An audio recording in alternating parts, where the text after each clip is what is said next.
Durante um programa de ensaios de voo, o fabricante da aeronave tem que provar diversas coisas com a aeronave no pior CG possível. Mas você já parou para pensar qual é o pior CG possível de uma aeronave? Pois esse é o assunto do vídeo de hoje.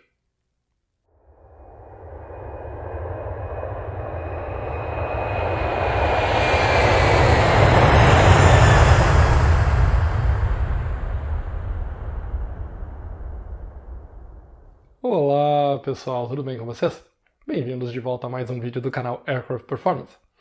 Eu sei que eu tinha prometido para essa semana a segunda parte do vídeo sobre stall, mas ele ficou um pouco mais longo do que eu imaginava.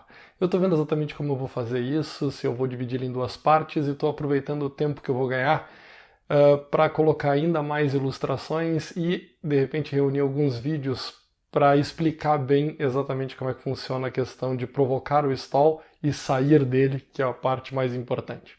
Vocês não perdem por esperar, eu tenho certeza que vão gostar.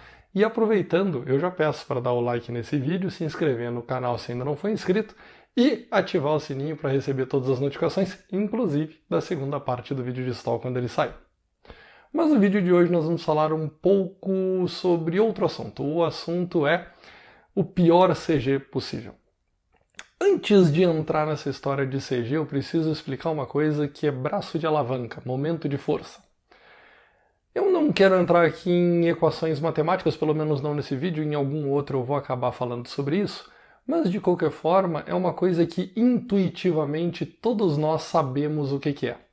E eu faço isso com uma simples brincadeira. Imagina aqui um objeto qualquer, como uma esfera, e essa esfera está recebendo força em duas direções opostas. E essa força tem exatamente a mesma intensidade. Para onde essa esfera se mexe? Para lugar nenhum, as forças se anulam. Agora vamos colocar essa esfera, na verdade, como sendo um ponto em uma haste, e essa haste tem um ponto pivotante aqui embaixo. Para onde essa haste cai? Para a esquerda ou para a direita? Mais uma vez, para lugar nenhum. Afinal, as duas forças são iguais e de sentidos opostos, ou seja, se anulam. Mas, se elas forem aplicadas em pontos diferentes dessa mesma haste, isso continua da mesma forma? Se eu pegar a força que está sendo aplicada para a minha esquerda, a direita de vocês, e colocar ela num ponto mais distante do centro de rotação, será que essa haste continua parada no lugar?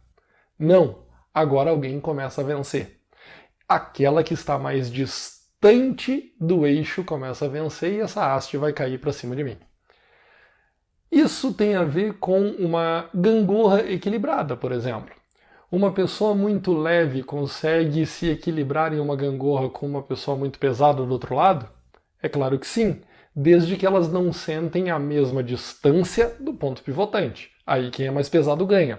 Mas se aquela pessoa mais leve conseguir sentar mais distante, até mesmo uma criança consegue deixar um adulto de castigo, como a gente costumava brincar quando éramos crianças lá no parquinho. Mas agora vamos fazer o seguinte, vamos deixar essa parte de lado e vamos falar sério, vamos falar sobre avião e como o momento de força influencia nessa questão toda. Eu falei para vocês sobre o pior CG possível. É uma força de expressão, na verdade, a letra da lei não fala sobre o pior CG, mas o CG mais desfavorável para aquela situação. Velocidades como VMCG e VMCA, vamos falar agora de velocidade de controle, têm que ser demonstradas com o CG na situação mais desfavorável. Qual é essa situação mais desfavorável neste caso? Nesse caso é o seguinte, vamos colocar aqui um avião com os dois motores funcionando e de repente o meu motor esquerdo falha. Quando o meu motor esquerdo falha, sendo o meu motor direito o único que está funcionando, eu tenho uma guinada à esquerda agora. Como é que o piloto faz para combater essa guinada? Ele simplesmente aplica pedal direito e é gerado lá no estabilizador vertical uma força para a esquerda. Como a cauda está querendo ir para a esquerda e o motor está querendo botar o nariz também para a esquerda, as forças se anulam e o meu avião ele simplesmente consegue ser agora controlado pelo piloto dessa forma. Mas a questão que fica é, eu precisei de uma determinada quantidade de força atuando num braço de alavanca que tinha uma certa distância até o centro de gravidade desse avião. Se eu colocar aqui dois limites do envelope do centro de gravidade, um limite dianteiro e um limite traseiro, ele não pode nem estar à frente disso nem atrás disso. Qual seria o CG mais desfavorável? Ele colocado no limite dianteiro ou no limite traseiro? Vamos ver. Se a gente colocar o centro de gravidade no limite dianteiro, o braço de alavanca aumenta e fica mais fácil de controlar o avião. Supondo o rudder completamente aplicado, deflexão completa do leme direcional, eu precisaria de uma velocidade mais baixa para conseguir controlar o meu avião, pois isso resultaria também numa força mais baixa lá no estabilizador vertical. Agora, se eu colocar o centro de gravidade no limite traseiro do envelope, o braço de alavanca fica mais curto e eu preciso aumentar a força aplicada lá no leme direcional, lá no estabilizador vertical. Como eu aumento a força se eu não tenho mais curso de pedal? Eu vou ter que aumentar a velocidade. Velocidades mais altas são uma situação mais desfavorável. Então, o CG mais desfavorável, que provoca as velocidades mais altas de controle, VMCG e VMCA, é o CG mais traseiro. Pois bem, está aí a resposta. O CG mais traseiro é sempre o pior CG possível. Não, não é bem isso. Seria muito fácil se fosse assim e eu não estaria fazendo esse vídeo. A questão é que a resposta para essa pergunta ela depende do que está sendo analisado. Para velocidades mínimas de controle, VMCA e VMCG, sim, o CG mais traseiro é o mais desfavorável. Mas será que é para toda e qualquer situação? Vamos falar agora, por exemplo, da velocidade de stall. Na velocidade de stall, o avião ele vai ter uma velocidade de stall mais alta quando estiver mais pesado. Concordam comigo? Pois bem, ainda que o avião tenha exatamente o mesmo peso, dependendo da posição do centro de gravidade, ele vai precisar de mais sustentação ou menos sustentação. Ele vai estar aparentemente mais pesado ou menos pesado. E isso tem tudo a ver com aquele vídeo que eu falei sobre a maior mentira do curso de piloto privado. Se você ainda não viu, dá uma olhada aqui em cima, ele vai aparecer na tela, corre lá e vê. Se você já viu, fica aqui e acompanha a minha linha de raciocínio. Eu coloquei aqui o centro de gravidade e eu tenho mais uma vez o meu peso, a minha sustentação e a minha sustentação negativa lá no estabilizador horizontal. Lembrando que a sustentação que está sendo gerada pela asa é a soma do peso com a sustentação negativa no estabilizador horizontal. Agora, dentro dos limites do meu envelope, o limite traseiro e o limite dianteiro, quando é que a minha velocidade de stall será mais alta? Vamos olhar aqui se eu colocar o centro de gravidade o mais para trás possível dentro do envelope. Eu diminuo a força que está sendo necessária lá no estabilizador horizontal, diminuindo a necessidade de sustentação, deixando a velocidade de stall mais baixa. Agora, se eu pegar o centro de gravidade e deslocar ele para frente do envelope, eu tenho que aumentar a minha sustentação negativa no estabilizador horizontal para manter essa balança equilibrada, essa gangorra equilibrada, e eu tenho que aumentar a sustentação, afinal os dois vetores para baixo, a soma deles ficou algo um pouco maior. Se eu tenho a necessidade de uma sustentação mais alta, eu tenho também uma velocidade de stall mais alta. Veja que, neste caso, o CG mais desfavorável possível é o CG na posição mais dianteira do envelope. E se a gente pensar em consumo de combustível, aproveitando que eu estou falando sobre isso, qual é o CG mais desfavorável possível? A mesma coisa, e a gente já viu isso lá no vídeo da mentira do piloto privado.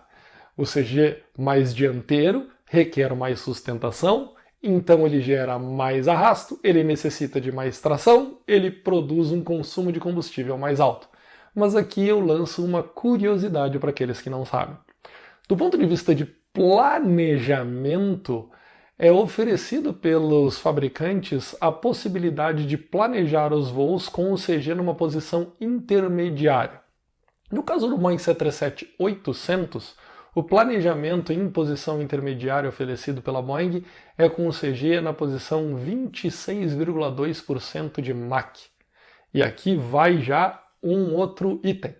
O que é 26,2% de Mach? Mach é a sigla em inglês que denomina a corda média aerodinâmica, Mean Aerodynamic Chord. Eu vou fazer um vídeo falando sobre a corda média aerodinâmica e por que ela é marcada em percentual no futuro. Mas se você tem curiosidade de saber disso agora, deixa eu lembrar que tudo que eu estou falando no vídeo de hoje e muita coisa que eu tenho falado aqui no canal está disponível no livro Aircraft Performance Weight and Balance. Esse livro está disponível tanto na versão digital quanto na versão física. Versão física, manda mensagem para mim, tem forma de entrar em contato comigo aqui na descrição do vídeo. Versão digital, o link direto para compra também na descrição do vídeo. Mas voltando então ao assunto. O que mais que a gente pode avaliar aqui, além de velocidade mínima de controle, velocidade de stall e consumo de combustível? E a propósito, nos voos de ensaio, as aeronaves são equipadas com lastros de água e bombas que podem transferir a água da frente para trás do avião, alterando em voo o CG do limite mais traseiro para o limite mais dianteiro. Dá uma olhada nessas imagens do 777X, o avião de ensaio da Boeing. Uma outra situação que é legal de analisar diz respeito a Maximum Brake Energy. Imagina que teu avião está iniciando a corrida de decolagem e na V1 ele tem que abortar a decolagem.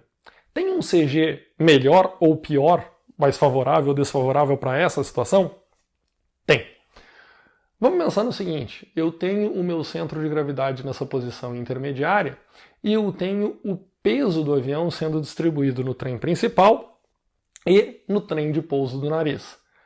Quanto mais em cima do trem de pouso principal estiver o centro de gravidade, maior é a distribuição de peso neste trem e menor é a distribuição de peso no trem de pouso do nariz. Sabendo que no Boeing 737 o freio ele está disponível apenas no trem de pouso principal, quanto mais peso eu conseguir colocar sobre este trem de pouso, mais eficiente será a frenagem do meu avião. Se eu deslocar o centro de gravidade mais para trás, olha o que acontece com o deslocamento de forças. E se eu deslocar o centro de gravidade para o limite dianteiro, eu tenho mais força no trem de pouso do nariz e menos força normal no trem de pouso principal. Ou seja, o freio aqui ele se torna menos eficiente. Então, o CG mais dianteiro, ele além de ser o mais desfavorável para o stall, ele também é o mais desfavorável para o caso da situação de ensaio de frenagem. E aqui eu gostaria de aproveitar o embalo para falar de uma coisa bem interessante. Você vai ver que alguns pilotos têm uma técnica ou uma mania, ou enfim, aprenderam por algum meio que logo após o pouso eles costumam aplicar o manche todo à frente. Eu honestamente não sei de onde veio essa técnica, mas é uma técnica altamente danosa e não deve ser aplicada. O que acontece aqui de ruim? Duas coisas. Primeiro, um estresse absolutamente desnecessário no trem de pouso do nariz. Com o manche em neutro, o trem de pouso do nariz dá controle direcional mais do que suficiente. Então ninguém precisa se preocupar com isso. Segundo, que se o piloto acha que ele está aumentando a capacidade de frenagem, digamos assim, jogando o avião ainda mais para o chão, na verdade ele está só diminuindo a capacidade de frenagem do seu avião.